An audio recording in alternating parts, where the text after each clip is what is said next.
के हैं white house से अब सीधे क्या वो अमेरिकी कांग्रेस से जाएंगे, वहां पर तैयारियां लगभग पूरी हो चुकी हैं। ये तस्वीरें वॉशिंगटन डीसी से लाइव आपको दिखा रहे हैं। अब से कुछ ही देर के बाद प्राइम मिनिस्टर नरेंद्र मोदी संबोधित करने वाले हैं अमेरिकी कांग्रेस को। ऐसा करने वाले वो हिंदुस्तान के पहले प्रधानमंत्री बनने जा रहे हैं जो 2 बार अमेरिकी कांग्रेस को संबोधित करेंगे।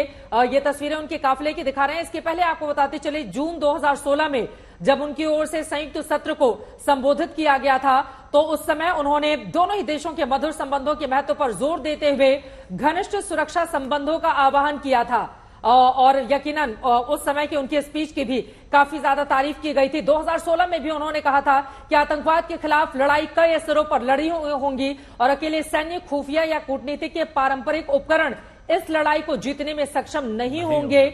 मोदी ने सीनेट और प्रतिनिधि सभा की इस संयुक्त बैठक में जब इसके पहले उनका संबोधन हुआ था उनकी ओर से ये तमाम बातें कही गई थी। आज भी माना जाए कि इसी तर्ज पर, क्योंकि आतंकवाद एक बहुत बड़ा मुद्दा है जिसको खत्म किए जाने की जरूरत है। बिल्कुल, और सच्चाई यह है आतंकवाद को इकट्ठा कहीं ना कहीं एक पॉइंट पहले भी बोला था कि कहीं कैसी विडंबना है इस वर्ल्ड में कि आज तक टेररिज्म की परिभाषा नहीं बनी है। और इसी क्रॉस बॉर्डर टेररिज्म, जैसे पाकिस्तान इसका इस्तेमाल करता है, गुड और बैड टेररिस्ट में फर्क करता है, और ये जिस प्रकार से तहरीके तालिबान पाकिस्तान को बैड टेररिस्ट बोलता है, लश्कर तोबा जैसे मोहम्मद को स्ट्रेटेजिक एसेट मानता है, तो ये बात उन्होंने पिछली बार भी बोली थी और पक्का बोलेंगे। अब की बार एक बहुत बड़ा चेंज है, यह कोविड-19। उससे पहले अभी जैसे सप्लाई चेनों को इफेक्टेड हुआ, छोटे छोटे गरीब देश हैं उनके पास अभी कोई वैक्सीन नहीं थी, वो भारत ने दी। तो मुझे लगता है ग्लोबल साउथ की आवाज बन के भी निकलेंगे। कहीं ना कहीं ये बात आएगी कि ये जो अफ्रीकन यूनियन है ये भी G20 का हिस्सा होना चाहिए। वो इस चीज को बिल्कुल टच करेंगे क्योंकि आज वो इंटरनेशनल लीडर बन के उभरे हैं। आज वो चाहते हैं वर्ल्ड के अंदर शांति, आज उसको पूरा वर्ल्ड सुनता है।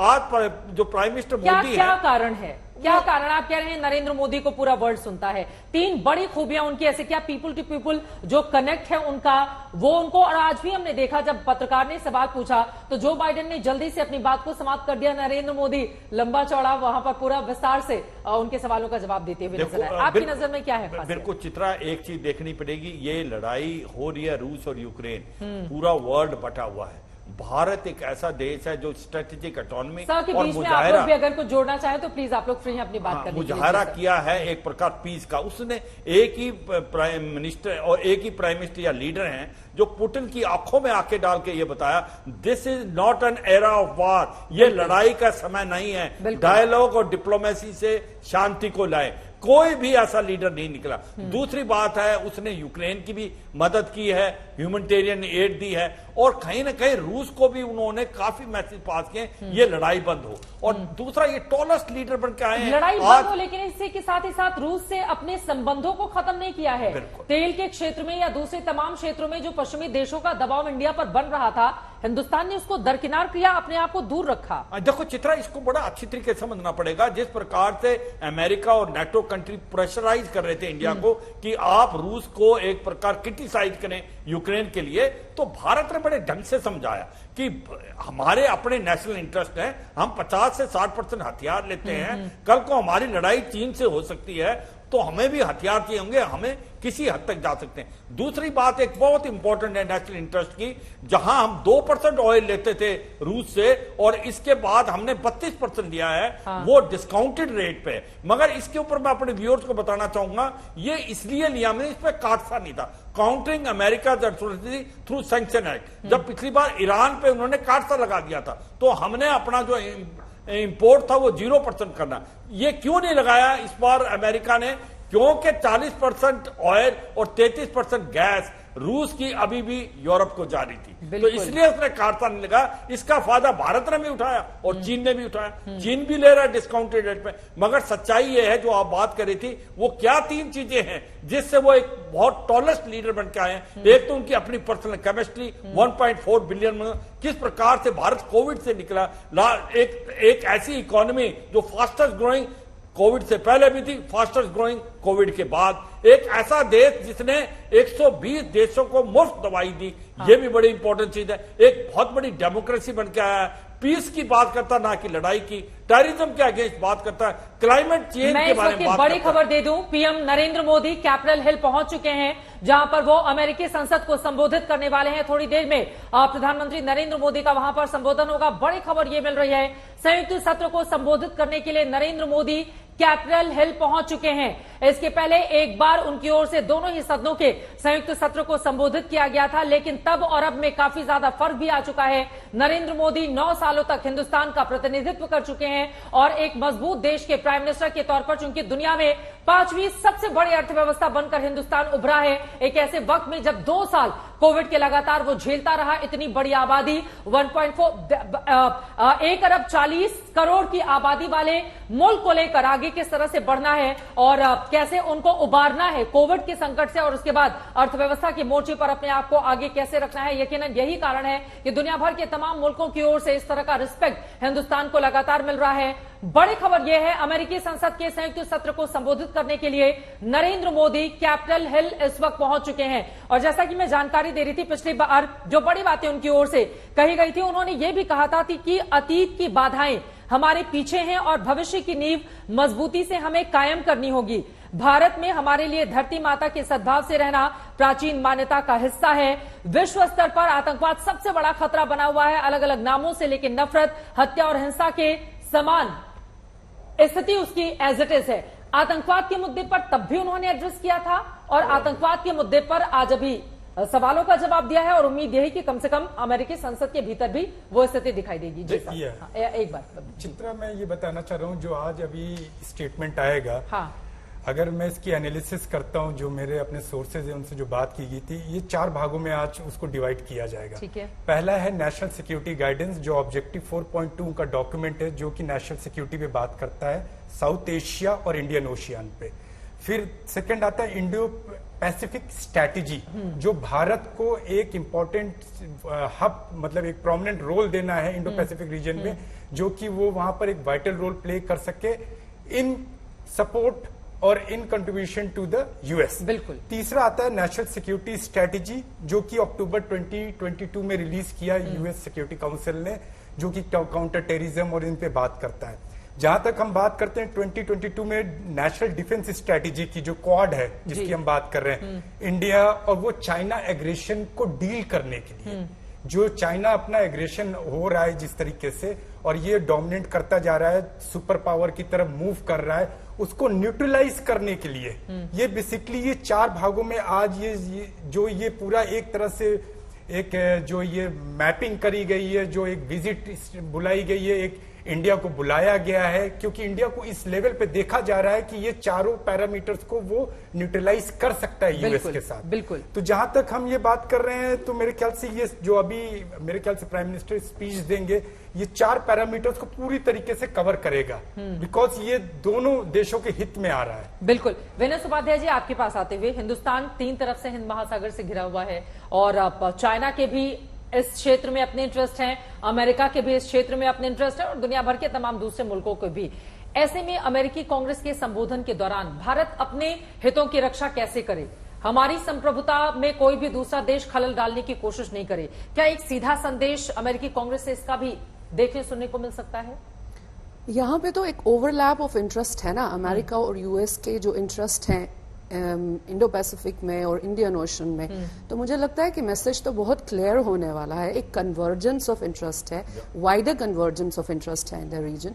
और जो पिछले कुछ सालों में जहां तक आपने क्वाड की एक्टिविटीज को देखा है, इंटरेक्शंस को देखा है, या क्वाड से आती हुई मैसेजिंग को देखा है, तो उसमें ये बहुत क्लियरली जाहिर है कि इंडिया जो है it's a core of the quad. बिल्कुल। सो मुझे लगता है कि यही मैसेज आज जो एड्रेस करने वाले हैं प्राइम मिनिस्टर मोदी, उसमें भी यही मैसेज आएगा और इसी का इंतजार भी किया जा रहा है। एक बार फिर से चलते हैं लंदन, शिवकांत शर्मा जी हमारे साथ जुड़े हुए हैं। अब शिवकांत जी, यहाँ पर तो आधी रात का वक्त हो रहा है, यहाँ पर रात के 12:44 हो रहे हैं, उधर तो दिन हुआ होगा, लेकिन ये बताइए, जब यूके से आप देखते हैं यूएसए में प्राइम मिनिस्टर के इस विजिट को, जो सवाल मैंने पहले भी किया था, और यूएस कांग्रेस को संबोधित करने के लिए पहुंच चुके हैं इस वक्त पीएम मोदी कैपिटल हिल, तो फिर कौन सी बड़ी बातें ऐसी हैं जो आपको लगता है कि आज नरेंद्र मोदी के संबोधन में जरूर दिखाई देंगी?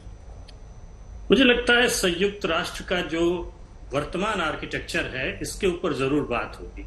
ये जो साजिद मीर का जो इशारा किया था, जो मुद्दा उठाया था, बिल्कुल ये 3 इसके पहलू हैं। एक तो पहलू ये है कि यूरोप से शिकायत आती है और अमेरिका की भी एक तरह से शिकायत है कि देखिए रूस ने संयुक्त राष्ट्र चार्टर का उल्लंघन किया है, प्रभुसत्ता किसी भी देश की अक्षुण्ण रखना और उसकी राष्ट्रीय अखंडता को अक्षुण्ण रखना, ये संयुक्त राष्ट्र के चार्टर की बुनियादी बात है। तो अगर कोई देश उसका उल्लंघन करता है तो नैतिक मूल्य के आधार पर आपको भी उसकी निंदा करनी चाहिए। लेकिन दूसरी तरफ देखिए उसी के संयुक्त राष्ट्र चार्टर ये भी कहता है कि, चार्टर तो नहीं कहता लेकिन संयुक्त राष्ट्र के बहुत से इस तरह के प्रस्ताव हैं, वो ये कहते हैं कि आतंक, और भारत ने वो जो संधि हुई थी आतंकवाद विरोधी संधि, उसमें अगुवाई भी की थी, तो उसके तहत जो जाना माना, जो घोषित और जिसके आतंकवादी गतिविधियां जो है साबित हो चुकी हैं, ऐसे व्यक्ति के खिलाफ एक्शन होना चाहिए। बिल्कुल। लेकिन इस वक्त का जो संयुक्त राष्ट्र का ढांचा है उसमें 5 वीटो पावर हैं, 2 वीटो पावर रूस के पास हैं और चीन के पास हैं। तो जब चाहे चीन उसको रोक देता है। तो अगर चीन ऐसे ही रोकता रहेगा और संयुक्त राष्ट्र में कोई प्रस्ताव पारित ही नहीं हो पाएगा तो उसका मतलब क्या है? इसका मतलब यह है कि संयुक्त राष्ट्र में किसी तरह का सुधार होना चाहिए। जब तक चीन के पास वीटो पावर है, आप सुरक्षा परिषद की जो संख्या है उसको बढ़ा नहीं सकते, क्योंकि चीन उसको बढ़ने नहीं देगा। रूस और बाकी चारों शक्तियां बेशक भारत के हक में हो, लेकिन जब तक चीन है तब तक आप उसकी उम्मीद करना बंद कर दें। तो इसका एक विकल्प ये हो सकता है कि क्या हम कोई ऐसी वैकल्पिक व्यवस्था नहीं तैयार कर सकते? दुनिया इतनी बदल चुकी है, हम हर क्षेत्र में ये सोच रहे हैं कि नए सिरे से चलें। जलवायु परिवर्तन की वजह से सब कुछ उल्टा सीधा हो गया है। तो ऐसे में क्या ये नहीं हो सकता कि हम एक पैरेलल आर्किटेक्चर खड़ा करें जो संयुक्त राष्ट्र सुरक्षा परिषद की जो वर्तमान जो आर्किटेक्चर है उसमें जरूरत ही न पड़े? तो हो सकता है इसके ऊपर बात हो।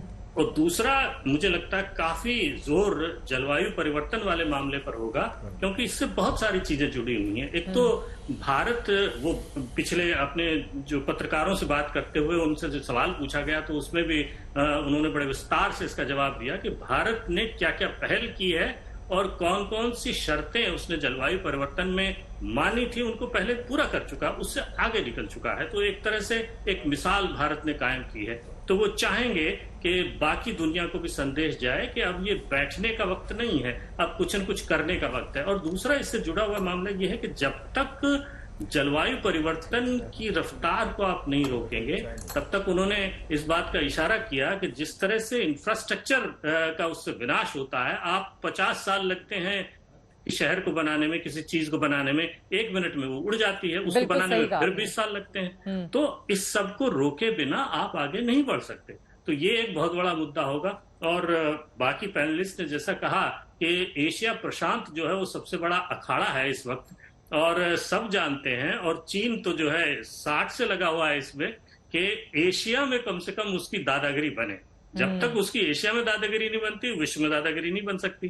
तो वो एशिया में अपनी दादागिरी करना चाहता है, जो सबके लिए खतरनाक है और भारत के लिए सबसे ज्यादा खतरनाक है। बिल्कुल। उसकी एशिया की दादागिरी को कैसे रोका जाए, और वो भारत ही रोक सकता है। ये अमेरिका को अच्छी तरह से समझ में आ गया है। इसीलिए अमेरिका अब सारे जो है नैतिक मूल्यों में हम आपके साथ हैं, हम तो आपके स्वाभाविक मित्र हैं। अरे भाई, स्वाभाविक मित्र तो पिछले 75 साल से भी थे, स्वाभाविक मित्र आज ही हो गए हैं, ये कोई नई बात नहीं है। लेकिन अच्छी बात है, उनको सारी चीजें याद आ रही हैं, तो ये उनकी जरूरत है। हमें वो जो है सूट करता है, तो हमें उस पर आगे बढ़ना चाहिए। कई ऐसे मुद्दे हैं जिस पर अगर हम देखें, आतंकवाद एक ऐसा मुद्दा रहा है जिस पर हिंदुस्तान भी किस तरह से पीड़ित रहा है और अमेरिका भी पीड़ित रहा है। इन दोनों मुद्दों को लेकर भारत और अमेरिका जिस तरह से आगे बढ़े हैं, या फिर आप बता रहे हैं चाइना के मुद्दे पर, चाइना से हमारे किस तरह के तल्ख संबंध अक्सर निकलकर सामने आते हैं, चाहे हम LAC पर देख लें, या फिर अमेरिका का भी अपना इंटरेस्ट है चाइना को डोमिनेट करने का, इस वजह से वो हिंदुस्तान को आगे बढ़ते हुए देखना चाहता है। लेकिन आतंकवाद जिसका आपने भी जिक्र किया, मुझे पिछला जो संबोधन था प्राइम मिनिस्टर का, उसकी जो बड़ी बातें मैंने यहां पर निकाली हैं, उन्होंने उस समय कहा था कि भारत अमेरिकी कांग्रेस द्वारा दिखाई गई एकजुटता को कभी नहीं भूलेगा।